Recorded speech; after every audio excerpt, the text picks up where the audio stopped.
TMX।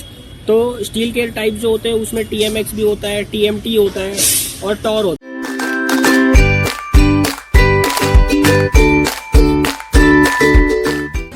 दोस्तों आज का हमारा वीडियो है स्टील बार के ऊपर।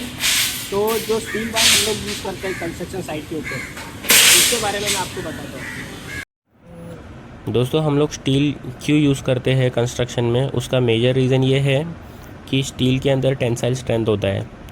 टेंसाइल स्ट्रेंथ का मतलब होता है कि अगर स्ट्रक्चर के ऊपर लोड आएगा तो वो लोड जो है वो उसको थोड़ा टाइम विथस्टैंड करेगा, मतलब एक वार्निंग मिल सकती है हम लोग को। वो कैसे, मैं आपको समझाता हूँ। जैसे कि एक बीम है, तो बीम में अगर लोड आएगा और वो लोड अगर कैरी नहीं कर पाता है या वो फेल होने वाला होता है, तो वो पहले ना इलोंगेट होएगा, मतलब वो डिफ्लेक्ट होएगा। डिफ्लेक्ट होने के बाद हम लोग को उसके साइन दिखेंगे, क्रैक्स वगैरह आने लगेगा कंक्रीट में। तो वो सब साइन से हम लोग को एक वो मिल जाएगा, क्या बोले, वार्निंग मिल जाएगा। तो वार्निंग मिलेगा, हम लोग उसके ऊपर कुछ एक्शन ले सकते हैं। लेकिन अगर हम लोग स्टील नहीं प्रोवाइड करते स्ट्रक्चर में, तो क्या होएगा कि जो कंक्रीट है वो डायरेक्टली फ्रैक्चर हो जाएगा, डायरेक्टली उसके अंदर क्रैक्स आ जाएंगे और वो टूट जाएगा। क्योंकि कंक्रीट जो है वो टेंसाइल स्ट्रेंथ नहीं लेता है, वो कॉम्प्रेसिव स्ट्रेंथ लेता है। वो कंप्रेशन होने से रोक सकता है, लेकिन इलोंगेट होने से नहीं रोक सकता है वो। तो ये हमारा मेजर रीज़न है स्टील यूज़ करने का। तो ये स्टील बनता कैसे है, सबसे पहले वो समझते हैं। तो स्टील बनता है आयरन से। इसका कार्बन कंपोजिशन जो है ना वो कम करते हैं। कार्बन कंपोजिशन कम करने के बाद एलॉय यूज़ करके हम लोग स्टील बनाते हैं। तो स्टील के अलग अलग ग्रेड होते हैं, अलग अलग डायमीटर होते हैं। तो हर एक चीज़ वो आपको मैं इस वीडियो में बताऊँगा। सबसे पहले जो कंस्ट्रक्शन साइट पे स्टील यूज़ करते हैं हम लोग, वो आता कौन से लेंथ में है। तो हम लोग जो कंस्ट्रक्शन साइट पे जो स्टील लेके आते हैं, आप इस वीडियो में देख सकते हो, यहाँ पर मैं दिखा रहा हूँ आपको।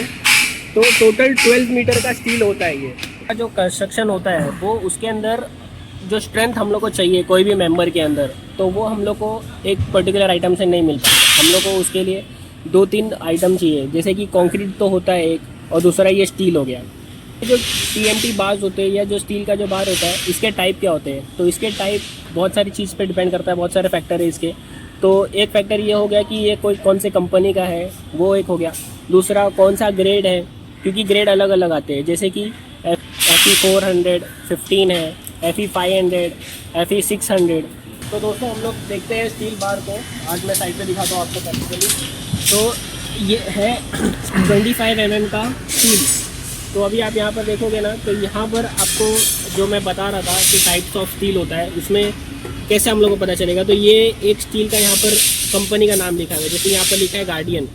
ये गार्डियन जो है वो कंपनी का नाम है। उसके आगे और भी डिटेल दिया हुआ है। ये भी टाइप ऑफ स्टील में ही है। जैसे कि TMX।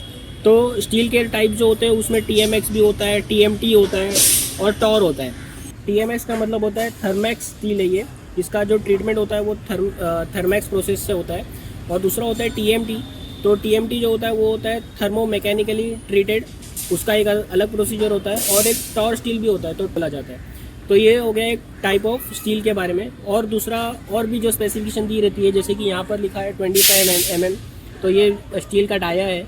और एक चीज़ बताता हूँ मैं आपको। ये डाया जो है ये यहाँ से नहीं मेजर करते इसको, ये रिब को छोड़ के, मतलब ये जो डायमीटर है उसका जो प्लेन डायमीटर है वो ही मेजर करेंगे। तो ये होता है 25 mm जो इसका डायमीटर दिया हुआ है।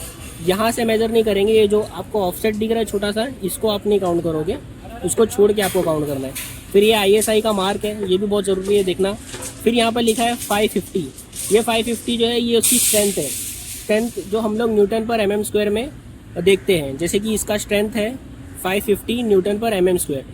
FE में मतलब FE का मतलब होता है आयरन, और 550 जो है वो न्यूटन पर mm² उसकी स्ट्रेंथ हो गई। और ये जो स्ट्रेंथ होती है इसकी यील्ड स्ट्रेंथ होती है। अभी दो तरह का स्ट्रेंथ होता है, एक होता है यील्ड स्ट्रेंथ और दूसरा होता है टेंसाइल स्ट्रेंथ। तो यील्ड स्ट्रेंथ का मतलब होता है कि वो पार्ट के बाद से उसका जो डिफॉर्मेशन होएगा वो परमानेंट डिफॉर्मेशन हो जाएगा। मतलब अगर ये स्टील को 550 न्यूटन पर mm² से ज़्यादा लोड डालेंगे तो वो डिफॉर्म्ड रहेगा। फिर उसका जो डिफॉर्मेशन होएगा वो वापस से रीगेन नहीं होएगा उसके ओरिजिनल साइज में या ओरिजिनल डायमेंशन पे। लेकिन अगर उसके ऊपर अगर हम लोग लोड डालते हैं, तो उसके ऊपर लोड डालने से क्या होगा कि वो फ्रैक्चर हो जाएगा। पहले तो प्लास्टिक डिफॉर्मेशन आएगा उसके ऊपर, और फिर वो फ्रैक्चर हो जाएगा। जब तो फ्रैक्चर होता है वो उसका टेंसाइल स्ट्रेंथ होता है। तो दो तरह का स्ट्रेंथ होता है, एक स्ट्रेंथ और एक टेंसाइल स्ट्रेंथ। तो यील्ड स्ट्रेंथ हम लोग कंसिडर करते हैं कोई भी चीज़ के ऊपर, कोई भी मतलब स्टील के ऊपर, लेकिन टेंसाइल स्ट्रेंथ कंसिडर नहीं करते हम। तो ये हो गया स्टील के बारे में। और कुछ बेसिक चीज़ मैं आपको बताता हूँ फिर से यहाँ पर। अभी मैं आपको बता रहा था कि ये स्टील डायमीटर अंदर अंदर मेजर करते हैं। तो ये जो है ये क्या होता है, जैसे कि यहाँ पर भी आपको दिख रहा होगा, तो इसको बोलते हैं लॉन्जिट्यूडिनल रिब्स। ये जो रिब होता है ना, ये क्यों प्रोवाइड किया जाता है, तो ये इसलिए प्रोवाइड किया जाता है ताकि बॉन्डिंग मिले।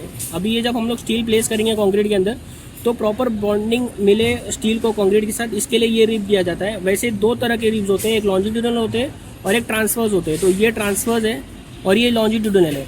आप आईओएस कोड भी देखोगे ना, तो आईओएस कोड का मैं आपको एक यहाँ पर दिखाता हूँ स्क्रीनशॉट, उसमें आप देखोगे उसमें इसके बारे में भी लिखा हुआ है कि रिब होना ज़रूरी है स्टील में, और ये कंस्ट्रक्शन में हम लोग प्रैक्टिस करते हैं। दोस्तों हम लोग को मालूम है कि जो स्टील आता है, मैंने पहले भी बताया वीडियो में, वो 12 मीटर का आता है। अभी 12 मीटर तो डायरेक्ट यूज़ नहीं होगा साइड पे, तो वो 12 मीटर को हम लोग पार्ट में कट कैसे करते हैं और कौन सा मशीन यूज़ करते हैं वो मैं बताता हूँ आपको। तो ये आपका कटिंग मशीन है, इसी से स्टील कट होता है। तो यहाँ पर आप देखेंगे, यहाँ पर जो लोग काम कर रहे हैं, इन लोग कैसा कट कर रहे हैं। ये यहाँ पर जो इसका प्लेसर है, यहाँ पर वो स्टील उन लोग प्लेस करेंगे और इन लोग के पास मेजरिंग टेप होता है, वो मेजर करके इन लोग प्लेस करेंगे। मैं आपको दिखा देता हूँ एक बार, एक स्टील कट करके जरा।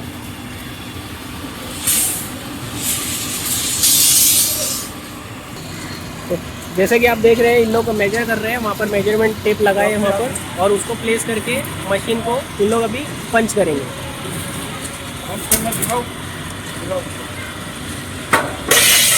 तो आप देख सकते हैं ये स्टील कट चुका है। ये मेजरमेंट कहाँ से आया, ये स्टील को कैसे किए, इसके लिए आप मेरा बीबीएस वाला वीडियो देखिए, उसमें आपको मैंने बताया हो। तो दोस्तों हम लोग जो देखे थे स्टील कटिंग मशीन, तो वहाँ से कट करके ये स्टील बार आया है यहाँ पर, ये देख सकते हो आप। ये वहाँ से कट करके यहाँ पर आता है, ये बेंडिंग मशीन में आता है। तो ये बेंडिंग मशीन है, यहाँ पर वो बेंड होएगा। जैसे कि आपने बीबीएस वाले वीडियो में देखा था कि मैंने बताया था स्टील जो है वो बेंड करते हैं उसको 90 डिग्री 135 डिग्री।